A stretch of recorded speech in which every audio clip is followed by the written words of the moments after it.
Supremo Shibu Soren को बोकारो से air ambulance के जरिए ले जाया गया। गुड़गांव स्थित मेदांता अस्पताल कोविड-19 से हुए संक्रमित। पुलवामा घटना पर NIA ने पाकिस्तानी आतंकी आका मसूद अजहर और उसके भाई को बनाया मुख्य सूत्रधार।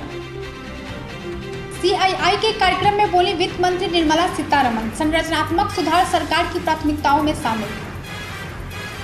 2020 अवमानना केस में प्रशांत भूषण की सजा पर सुनवाई शुरू। सुप्रीम कोर्ट में केंद्र ने फिर कहा माफ कर दीजिए। दिल्ली में भारतीय जनता पार्टी के राष्ट्रीय अध्यक्ष JP नड्डा ने पार्टी महासचिवों के साथ बैठक की। हरियाणा के CM मनोहर लाल खट्टर के बाद कैबिनेट मंत्री मूलचंद शर्मा भी हुए कोरोना पॉजिटिव। महाराष्ट्र के रायगढ़ में बचाव कर्मियों ने कड़ी मशक्कत के बाद 4 साल के बच्चे को इमारत के मलबे से सकुशल बाहर निकाला। मध्य प्रदेश में 45 सड़क परियोजनाओं का केंद्रीय परिवहन मंत्री नितिन गडकरी ने किया ऑनलाइन शिलान्यास। दिल्ली के मुख्य सचिव से मारपीट मामले में केजरीवाल और अन्य पर आरोप तय करने के लिए मिली बहस की अनुमति।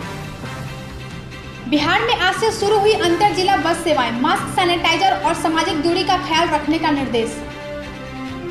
वाराणसी के डोम राजा जगदीश चौधरी के निधन पर प्रधानमंत्री नरेंद्र मोदी ने जताया शोक। कहा निधन से अत्यंत दुख पहुंचा है। वे काशी की संस्कृति में रचे बसे थे और वहां की सनातन परंपरा के संवाहक रहे। बाड़मेर से ATS ने मुश्ताक अली खान को किया गिरफ्तार। यह डबल एजेंट पाकिस्तान के लिए काम करता है। भारतीय सेना से जुड़ी खुफिया जानकारी ISI को देता था। कर्नाटक कांग्रेस कमेटी के अध्यक्ष DK शिव कुमार हुए कोरोना पॉजिटिव। उन्हें बेंगलुरु के एक निजी अस्पताल में भर्ती कराया गया है। सुशांत सिंह मामले में सुब्रमण्यम स्वामी का ट्वीट। संदिग्ध संदीप सिंह से भी सवाल जवाब होने चाहिए कि वो कितनी बार दुबई गया और क्यों गया। कर्नाटक के मुख्यमंत्री BS येदियुरप्पा ने बेलगावी जिले में बारिश से प्रभावित क्षेत्रों का हवाई सर्वेक्षण किया। कोयला वाले घरों को रोशन तो करते ही बच्चों का भविष्य भी संवारते हैं।